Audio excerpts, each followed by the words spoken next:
Now, it's a trip that Donald Trump says is being made to try to screw the US. But China's President Xi Jinping is continuing his visits through Vietnam, Malaysia and Cambodia. Already in Vietnam, he's called for stronger ties on trade and supply chains as he signed in Hanoi dozens of cooperation agreements. Well, let's cross then to our correspondent, Patrick, who joins us now. Patrick, this trip was planned well before the tariff row exploded, but is there some truth, perhaps, in Donald Trump's claims here?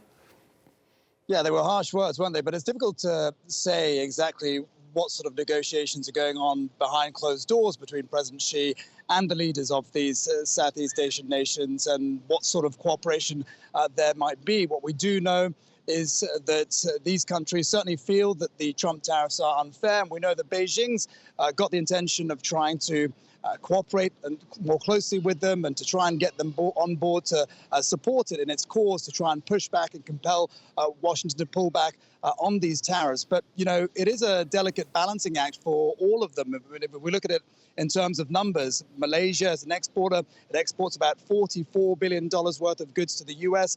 It exports about $41 billion to China. As trade partners, they are both very similar in that sense. And while Malaysia will want to deepen cooperation with Beijing, and as we know, Prime Minister Anwar Ibrahim has certainly deepened cooperation with China since he's come to office, Malaysia and the others will be very careful about doing anything that is going to upset Washington at a time when they are trying to negotiate better deals for themselves on tariffs. But, you know, another thing that's got to be said is that a lot of the analysts we've spoken to have said over the past few years, even during Joe Biden's term in office, America has really been quite an absent force in Southeast Asia, partly because of the wars in Ukraine and the Middle East. So this is really an opportunity for China to step in and capitalize. And we know, of course, after Vietnam, that in Malaysia, China's also going to be inking a number of deals, Belt and Road infrastructure deals that are going to create more people-to-people exchanges as well.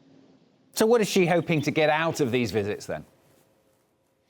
Yeah, well, it's not a bad time to be going to these countries to reaffirm ties. I think, again, it's really about long-term diplomacy. There may be limited in terms of what Beijing can do to try and bring these countries on board to support its cause with the tariffs. They will be reluctant to heed to any calls for them to resist concessions to the US or to hang tough. But, you know, there's a lot to be done for the long term. And if you look at the last stop to Cambodia, this is really a safe haven for China. China has very strong links with the country. Hun Manet, the prime minister, has inherited a strong alliance with China through his father. China is Cambodia's biggest creditor and relies on it a lot for infrastructure, particularly for a new airport that's being built in the capital. So, you know, perhaps there's an opportunity there for China to go a step further. They may find more ways of getting support in that sense. But, you know, there's going to be other deals. There's possibilities that we may see humanitarian deals on the cards as well, particularly with the US pulling out on US aid